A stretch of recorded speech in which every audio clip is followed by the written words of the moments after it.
regarde-toi. Pas l'image que tu projettes sur Instagram, pas celle que tu racontes à tes parents ou à tes amis pour te rassurer. Regarde la vérité. Si tu es ici, c'est que tu sens qu'il y a un décalage immense entre ce que tu pourrais être et ce que tu es réellement. Ce décalage, c'est la douleur de la médiocrité. Et la première chose que tu dois comprendre, c'est que tu n'as pas le contrôle. Tu penses être le capitaine de ton navire, mais en réalité, tu es un passager clandestin dans ton propre cerveau. Pourquoi est-ce que, chaque soir, tu te jures que demain sera différent? Pourquoi est-ce que tu te promets de te lever à 6 heures, de faire du sport, de travailler sur ce projet qui te tient à cœur, et que pourtant, à 6h01, ta main se jette sur le bouton « snooze », comme si ta vie en dépendait? Ce n'est pas un manque de chance, ce n'est pas que ce n'était pas le bon moment, c'est l'anatomie de la faiblesse. Ton cerveau est une machine de survie vieille de 200 000 ans. Il n'est pas conçu pour te rendre riche, musclé ou heureux. Il est conçu pour te garder en vie, au chaud et avec le moins d'efforts possible. Dans le monde sauvage, l'effort inutile signifiait la mort. Aujourd'hui, dans notre monde de confort moderne, l'absence d'effort signifie la mort de ton âme. Tu es en train de mourir à petit feu dans le confort et tu ne t'en rends même pas compte. Parlons de ton pire ennemi, la dopamine. Ce n'est pas la molécule du plaisir, c'est la molécule de l'anticipation. C'est elle qui te pousse à scroller sur TikTok pendant 3 heures, alors que tu as du travail. C'est elle qui te fait commander ce fast-food alors que tu avais prévu de manger sainement. Le problème, c'est que ton cerveau est piraté. Les ingénieurs de la Silicon Valley ont dépensé des milliards pour comprendre comment briser ta volonté. Chaque like, chaque notification, chaque vidéo de 15 secondes est une microdose de drogue qui détruit tes récepteurs. Résultat, tu es devenu incapable de tolérer l'ennui. Et pourtant, c'est dans l'ennui que naît la grandeur. C'est dans le silence d'une salle de sport vide ou devant une page blanche que les empires se construisent. Mais toi, dès que ça devient difficile, dès que ton cerveau ressent une micro-douleur d'effort, tu cherches ton téléphone, tu cherches ta dose, tu es devenu un junkie du confort, un toxicomane de la facilité. Et un toxicomane ne peut pas construire un empire, il ne peut que consommer celui des autres. Tant que tu ne reprendras pas le contrôle de ta chimie cérébrale, tu resteras un esclave. Un esclave avec un smartphone, mais un esclave quand même. Il existe une force physique en biologie qu'on appelle l'homéostasie. C'est la capacité d'un système à maintenir son état d'équilibre. Quand tu as trop chaud, tu transpires pour refroidir. Quand tu as trop froid, tu trembles pour te réchauffer. Ton esprit fonctionne de la même manière. Tu as créé une zone de confort qui est ton point d'équilibre. Dès que tu essaies d'en sortir, dès que tu essaies de devenir plus, ton esprit panique. Il t'envoie des pensées de doute. À quoi ça sert? Je le ferai demain. Je suis trop fatigué. Ce ne sont pas tes pensées. C'est ton système de sécurité qui essaie de te ramener à ton état de faiblesse initiale. La plupart des gens écoutent dans ces pensées. Ils pensent que c'est leur intuition. Non. C'est ton instinct de survie qui essaie de tuer ton ambition. Pour devenir un roi, pour devenir un homme de la discipline 221, tu dois apprendre à voir ces pensées comme des ennemis. Tu dois apprendre à ressentir la résistance et à l'utiliser comme une boussole. Si ton esprit te dit de ne pas le faire, c'est exactement là que tu dois aller. La douleur de l'effort est le seul indicateur que tu es en train de briser ton homéostasie de médiocre. La plus grande arnaque du 21e siècle, c'est la motivation. Tu attends de te sentir prêt pour commencer. Tu attends d'avoir l'étincelle. Laisse-moi te dire une chose. La motivation est une menteuse. Elle est là quand il fait beau. quand tu as bien dormi et que tout va bien. Mais elle disparaît au premier signe de difficulté. La motivation est pour les amateurs. Les professionnels, les guerriers, les bâtisseurs utilisent pour la discipline. La discipline, c'est faire ce que tu as dit que tu ferais, bien après que l'émotion dans laquelle tu l'as dit soit passée. C'est s'entraîner quand on a mal. C'est travailler quand on est triste. C'est rester silencieux quand on veut crier. La faiblesse, c'est d'être l'esclave de ses émotions. La force, c'est d'être le maître de ses actions, peu importe ses émotions. Si tu laisses tes sentiments décider de ta journée, tu as déjà perdu. Tes sentiments veulent que tu restes au lit. Tes sentiments veulent que tu manges du sucre. Tes sentiments veulent que tu abandonnes. Ne les écoute jamais. Dans le chapitre précédent, nous avons disséqué ta faiblesse. Nous avons vu comment ton cerveau te trahit. Maintenant, il est temps de reconstruire.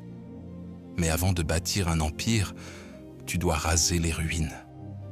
Et la ruine la plus dangereuse dans ton esprit, c'est la mentalité de victime.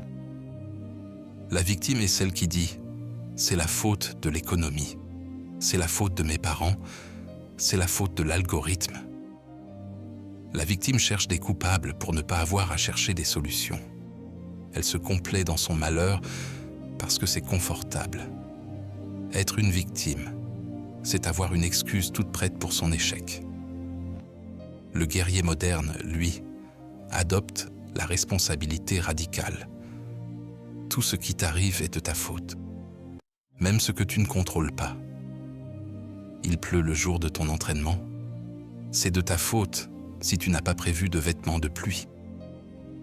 Ton patron est un tyran, c'est de ta faute si tu n'as pas encore les compétences pour démissionner et monter ton propre business. Prendre la responsabilité de tout, ce n'est pas s'auto-flageller, c'est reprendre le pouvoir. Si c'est la faute des autres, tu es impuissant. Si c'est ta faute, tu peux changer les choses. La philosophie 221 commence par ce serment. Je suis le seul responsable de ma vie, de mes échecs et de ma gloire. Tant que tu n'as pas accepté ça, tu n'es qu'un enfant qui attend que le monde soit gentil avec lui. Le monde n'est pas gentil. Le monde est un terrain d'entraînement. On t'a menti sur la liberté. On t'a dit que la liberté, c'était de pouvoir manger ce que tu veux, dormir quand tu veux et ne rendre de compte à personne. C'est la définition même de l'esclavage. Si tu ne peux pas dire non à un morceau de sucre, tu es l'esclave du sucre. Si tu ne peux pas dire non à ton lit, tu es l'esclave de ta fatigue. Le guerrier moderne comprend que la discipline est la seule forme de liberté réelle. La discipline financière te donne la liberté d'acheter ce que tu veux plus tard. La discipline physique te donne la liberté de bouger sans douleur et de vivre longtemps. La discipline mentale te donne la liberté de ne pas être brisé par les critiques ou les échecs. Chaque fois que tu t'imposes une règle difficile, tu gagnes un degré de liberté supplémentaire. La discipline, c'est le prix à payer pour ne pas être un esclave. C'est le bouclier qui te protège de tes propres pulsions destructrices. Dans le protocole 221, nous ne cherchons pas à être libres de faire, nous cherchons à être libres de devenir. Et pour devenir, il faut s'imposer des chaînes volontaires aujourd'hui pour porter une couronne demain. Le guerrier moderne est un stoïcien, mais pas un stoïcien de bibliothèque. Il ne se contente pas de lire Marc Aurèle, il l'applique dans la boue. La philosophie stoïcienne se résume à une question simple. Est-ce que cela dépend de moi? Si la réponse est non, alors cela ne mérite pas une seconde de ton énergie, de ta colère ou de ton inquiétude. Le trafic, la météo, l'opinion des gens, tout cela est du bruit. Le guerrier apprend à devenir sourd au bruit. Sa seule obsession est ce qui dépend de lui, son effort, son attitude, sa réaction. On t'insulte, ta réaction dépend de toi. Tu perds de l'argent, ton plan pour le regagner dépend de toi. Tu es fatigué, ton prochain pas dépend de toi. Le guerrier moderne cultive une citadelle intérieure, un endroit dans son esprit que rien ni personne ne peut toucher. C'est là que réside sa force. Peu importe le chaos extérieur, à l'intérieur, il y a l'ordre, il y a le calme, il y a la discipline 221. Apprends à séparer tes émotions de tes actions. Tu peux avoir peur, tu peux être triste, tu peux être en colère, mais tu dois agir comme si tu étais de glace. Tes émotions sont des nuages, tes actions sont la montagne. La philosophie du guerrier se résume souvent à 4 mots. Fais-le quand même. C'est la règle d'or. C'est ce qui sépare les rois des mendiants. Je suis fatigué. Fais-le quand même. Je n'ai pas le temps. Fais-le quand même. Je ne sais pas comment faire. Fais-le quand même. J'ai peur d'échouer. Fais-le quand même. Le guerrier ne cherche pas l'absence de peur ou de fatigue. Il cherche la domination sur elle. Il comprend que la croissance se trouve exactement derrière la barrière de l'envie. Si tu as envie de le faire, c'est facile. Ça ne compte pas. C'est quand tu n'as absolument aucune envie de le faire, mais que tu le fais avec une précision chirurgicale, que tu gagnes des points de respect envers toi-même. Le respect de soi est la monnaie la plus précieuse du monde, et tu ne peux pas l'acheter. Tu ne peux que le gagner par des actions difficiles répétées. Chaque fois que tu appliques la règle du « fais-le quand même », tu déposes du respect de soi dans ton compte en banque mentale. Et un homme qui se respecte vraiment est invincible. Maintenant, tu as 2 choix. Tu peux fermer cette vidéo, retourner scroller et oublier tout ce que je viens de te dire. Tu retourneras dans ton homéostasie. Tu resteras ce passager clandestin. Et dans 5 ans, tu auras le même reflet dans le miroir, mais avec plus de regrets. Ou alors, tu peux accepter que tu es faible aujourd'hui pour avoir une chance d'être fort demain. Tu peux décider que l'anatomie de la faiblesse s'arrête ici. Le protocole 221 n'est pas là pour te caresser dans le sens du poil. Il est là pour briser tes chaînes. Mais pour ça, tu dois accepter de souffrir. Tu dois accepter de tuer la version actuelle de toi-même pour laisser naître celle qui mérite le succès. Le voyage commence maintenant. La philosophie du guerrier moderne n'est pas une théorie. C'est une pratique quotidienne. C'est une manière de marcher, de parler et de regarder le monde. Tu ne peux pas être un guerrier à temps partiel. Tu ne peux pas être discipliné le lundi et une loque le samedi. L'engagement doit être total. Soit tu es dans le clan, soit tu es dehors. Il n'y a pas de milieu.